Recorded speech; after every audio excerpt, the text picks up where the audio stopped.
पर हमारे जो है थ्रोम्बोसाइट्स जो है, जिनको हम प्लेटलेट्स भी कहते हैं, वो अदा करते हैं। बेसिकली तौर पर पेरिफेरल जो हमारा वेनस सिस्टम है, इसमें जो है वो डीप वेन के अंदर थ्रोम्बोसिस हो जाता है, जिसकी वजूहात जो है वो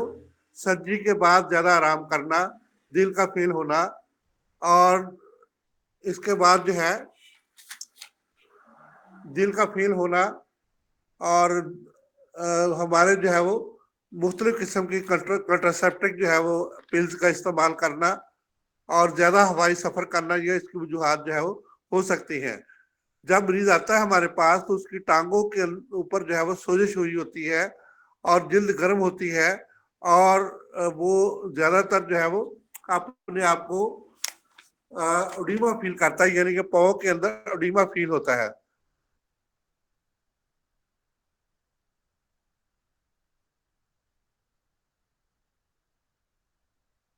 इस होता है, जम जाता है किसी जगह पर खून का जमा हुए लोथड़े को, तरह से क्लॉट कहते हैं। तो ये किसी भी वेन के अंदर जब जम जाता है, डीप वेन थ्रोम्बोसिस उसको कहते हैं जी, DVT। तो डीप वेन थ्रोम्बोसिस जो है वो किसी भी वेन के अंदर जब जम जाता है, तो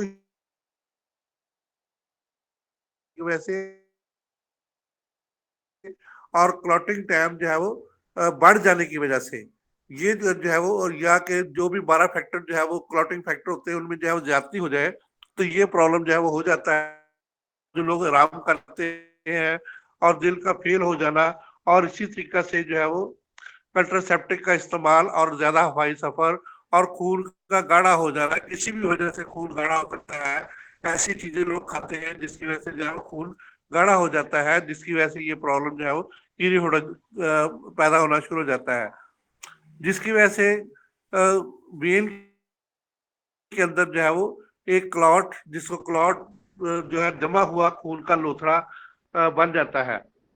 तो जब तक इसका हल प्रॉपर तरीके से ना किया जाए, तो ये प्रॉब्लम जो है वो क्रिएट होने के चांसेस जो है वो बहुत ज्यादा बढ़ जाते हैं। हमारे पास इसके बहुत ज्यादा हल है। जैसे कि मैडम ने भी आपको बताया है कि उन्होंने जो है ये हेपरिन एक इंजेक्शन होता है, जो कि खून को पतला करता है। हेपरिन इंजेक्शन की मदद से हम खून को पतला करके आहिस्ता आहिस्ता जो है वो खून के उस लोथड़े को डिजोल्व करने की कोशिश करते हैं, यानी कि उसको खून में ही हल करने की कोशिश करते हैं, जो कि मुख्तलिफ जगहों पे जो है वो जम चुका होता है। अगर ये खून की क्योंकि खून के अंदर ये लोथड़ा जमा हुआ होता है वेन के अंदर, तो जिसकी वजह से बाकी वेनें जो है वो सूज जाती हैं, तो जो जिल्द के ऊपर जो है हमें नजर आनी शुरू हो जाती है। बेसिकली तौर पर हमारे पैर के अंदर, पैरों के अंदर, दोनों पैरों के अंदर किसी जगह भी हो सकता है, तो सोजिश या स्वेलिंग, या उसको हम उर्दू जुबान में इस्तिस्का कहते हैं। तो ये सोजिश और स्वेलिंग और इस्तिस्का हो जाता है, और ये जो वेनें होती हैं वो नुमाया हो जाती है। इन जो नुमाया वेन जो ऊपर नजर आती है हमें लेग्स के ऊपर, पीछे की तरफ या आगे की तरफ, तो उसको हम जो है वो एनिकुलर कहते हैं। इंग्लिश जबान में उसको वेनिकुलर कहते हैं, यानी कि वेन का जो है ब्लॉक होने के बाद जो है डीप वेन थ्रोम्बोसिस के बाद जो है बाकी वेन का ऊपर आ जाना, और हमें नजर आना उसमें जो हमें क्योंकि गंदा खून होता है वेन में, तो हमें वो नीली शक्ल में जो है वो नजर आता है। जबकि जो आर्टरीज होती है उनके अंदर सुर्ख खून होता है, तो हमें सुर्ख नजर आती है। जबकि वेन के अंदर जो है वो उसमें डीऑक्सीजनेटेड ब्लड होता है, जिसकी वजह से हमें जो है वो नीलगू या के नीली शक्ल में जो है वो नजर आती है। और इसको जो है, इस मर्ज को वेनिकुलर कहते हैं। तो ये वेनिकुलर जो है वो भी एक खतरनाक मर्ज है। तो हम इसको जो है वो क्योंकि इसमें जो है वेन बाहर आ जाती है, और हमें जो है इस्तिस्का और या जो डीमा जो है पाँव पे, टांगों पे, और इसके बाद जो है पेरिफेरल सिस्टम के अंदर जो है वो नजर आता है। पेरिफेरल सिस्टम जो है वो नर्वस सिस्टम या वेनस सिस्टम जो है वो, पेरिफेरल वेनस सिस्टम हमारी जो है टांगों के जो ऊपर जो है वो ग्रेविटी के खिलाफ जो कुवत की वजह से हमारे जिस्म के ऊपर जो है वो आ रहा है ऊपर की तरफ, तो उसको जो हम कहते हैं। इसका जो है बहुत ज्यादा हल है, मुख्तलिफ किस्म की अद्वियात है, लेकिन हमें जो है ये ख्याल रखना चाहिए कि अगर हम इस थ्रोम्बोसिस को या इस जो क्लॉट जमा हुआ, खून का जमा हुआ लोथड़ा जो है बना हुआ है, उस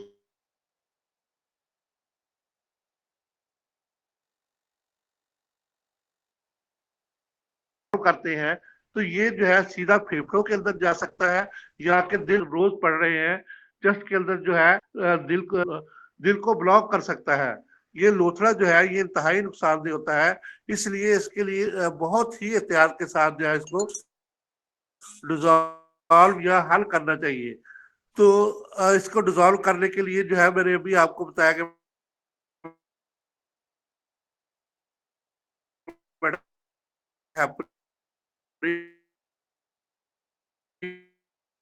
ये जो है वो खुलना बंद हो जाता, असरात खत्म हो जाते हैं अगर एक टांग के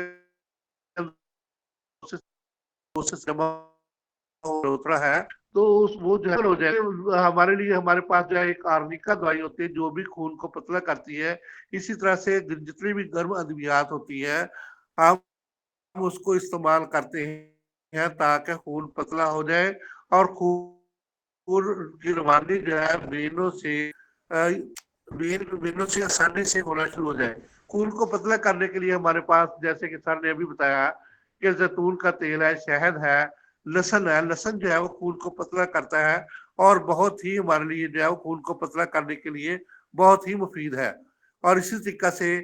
और भी बहुत सी अद्वियात हैं जो खून को पतला करने में हमारी मदद करती हैं। खास तौर पे हमें जो है ऐसी गजाओं से परहेज करना चाहिए जो कि खून को जमाने में जो है वो मदद करती हैं। खास तौर पे अंजबार और हाबस अद्वियात का जो है हमें मुकम्मल तौर पे परहेज करना चाहिए। हाबस अद्वियात वो होती है जो कि खून को गाढ़ा करने करती है। तो खून होने वाली अद्वियात यानी कि खून को जमाने वाली, इसका उल्ट ये होता है कि अगर जो है वो प्लेटलेट्स की मकदार को कम कर दिया जाए, तो जिसकी वजह से भी जो है वो खून के जमने की मकदार जो है कम हो जाती है और खून आसानी से बहना शुरू हो जाता है। तो प्लेटलेट्स की मकदार को कम करने के लिए भी जो है वो हमारे पास मुख्तलिफ किस्म की जो है वो अद्वियात और इसी तरीके से जो है वो सीरम का इस्तेमाल जो है वो किया जाता है, जिसकी वजह से हमें हम प्लेटलेट्स को जो है वो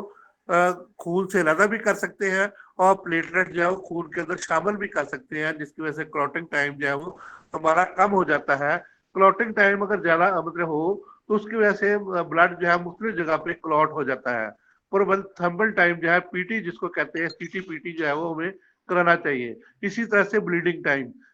टाइम एक सेकंड के अंदर जो है वो कितना खून जो है वो बहता है, यानी कि हमें जो कितने सेकंड के अंदर हमारा खून जो है वो बहना शुरू होता है, ये कान से अमूमन जो है हम हल्का सा कट लगा के जो है देख लेते हैं, या उंगली से हल्का सा कट लगा के जो है वो खून के बहने की मकदार को है। इसको 16 सेकंड जो है ये, जैसे मैंने आपको शुरू से बताया, बीटी सीटी और पीटी जो है ये इस तरीके से 16 सेकंड जो है प्रोथर्मल टाइम जो है वो हो। तो अगर इससे जो है वो ज्यादा हो तो हमें जो है वो हमें फायदा मिलता है कि प्रोथर्मल टाइम जो है वो कम हो तो जल्दी जो है खून जम जाएगा, और पीटी अगर बढ़ जाएगा प्रोथर्मल टाइम तो खून जो है वो देर से जमेगा। तो इस तरीके से हम खून को जो है वो पतला करने वाली अद्वियात यानी जो है वो इस्तेमाल करेंगे। इंग्लिश अद्वियात में हेपरीन बेहतरीन दवाई है, जबकि हमारे देसी अद्वियात में जो है जैतून का तेल, शहद और इसी तरीके से लहसुन लहसुन का पानी और दीगर अद्वियात जो है जिसमें अदरक भी शामिल है, वो भी खून को पतला करने में जो है वो अहम किरदार अदा करता है। लेकिन मालिश जो है वो बड़े एहतियात से करनी चाहिए। और थ्रम्बो को यानी कि खून का जमा हुआ लोथड़ा अगर किसी भी वेन के अंदर वाक़या हो तो उसको फौरी तौर पे डिसॉल्व नहीं करना चाहिए। तो उसका जो टाइम लगेगा डिसॉल्व करने में, उससे एडिमा भी कम हो जाएगा, यानी कि जो पाँव का इस्तिस्का है, पाँव के अंदर जो है वो स्वेलिंग है वो भी कम हो जाएगी और वेन अपना काम जो है वो आस्ता आस्ता शुरू कर देगी। ये कुदरत का एक निज़ाम है कि अगर एक वेन बंद हो जाती है तो अल्लाह ताला उसके साथ जो है एक दो वेनें जो है वो और खोल देता है और नया रास्ता जो है वो बन जाता है। और वेनिकुलर जो है इसका भी हाल जो है वो बेहतर होना शुरू हो जाता है कि हम जो है वो इस तरीके से जो है वो डीप वेन थ्रोम्बोसिस यानी कि पेरिफेरल वेनस सिस्टम को जो है वो बेहतर कर सकते हैं और मरीज को जो है आस्ता आस्ता जो है वो चलने की तरफ जो है आमादा कर सकते हैं। और हल्की फुल्की जो है फिजियोथेरापी करवा के भी जो है हम इसका जो है वो हल कर सकते हैं। लेकिन हमें बहुत एहतियात से ये काम करना चाहिए कि हम थ्रोम्बोसिस या वो जो डीप वेन होती है, डीप वेन थ्रोम्बोसिस जो होता है, यानी कि खून का जमा हुआ लोथड़ा जो है, जिसको हम क्लॉट कहते हैं, जो डिजोल्व करने में हमें बहुत एहतियात करनी पड़ती है, क्योंकि अगर ये जमा हुआ लोथड़ा यहाँ से जो है मेटास्टेसिस जिसको कहते हैं, कि यहाँ से चल के जो है वो अगर किसी नाली के अंदर, वेन के अंदर जो है वो, बड़ी वेन के अंदर जाके जो है वो, इसके बाद दिल के किसी भी जगह पे जाके या फेफड़े की नाली के अंदर जाके जो है वो फंस जाता है, तो हमारी जो है वो सडन डेथ जो है वो हो जाती है। फेफड़ा अपना काम करना छोड़ देगा थ्रोम्बोसिस होने की वजह से, या जमा हुआ लोथड़ा वहां पे पहुंचने की वजह से, या दिल जो है वो अपना काम छोड़ देगा वहां पे जो है वो पहुंचने की वजह से। तो इस तरह से जो है हम इन दो अमराज के जो मतलब जो है वो का शिकार होने का और डेथ होने के जो है वो चांसेस से बचने के लिए हमें जो है वो बहुत एहतियात की और बहुत जो है वो मुश्किल इलाज से जो है वो हमें मरीज को जो है निकालना पड़ेगा, ताकि मरीज इस कंडीशन से बाहर आ जाए। तो हमें जो है वो बहुत ही जो है डीप वेन थ्रोम्बोसिस के अंदर, डीवीटी जिसको कहते हैं, पेरिफेरल के लिए हमें जो बहुत एहतियात की जरूरत है। बहुत शुक्रिया सर, मैंने कोशिश की है कि अपने दोस्तों को जो है वो उर्दू जुबान में जो भी मैडम ने लेक्चर दिया है उसको बयान किया जाए, ताकि जो है हमारे जैसे दोस्त हैं, यानी फाजिल से गुजरात, उनको भी जो है वो इन नई बीमारियों के मतलब जो है वो इंफॉर्मेशन मिल सके। बहुत शुक्रिया सर, बहुत मेहरबानी।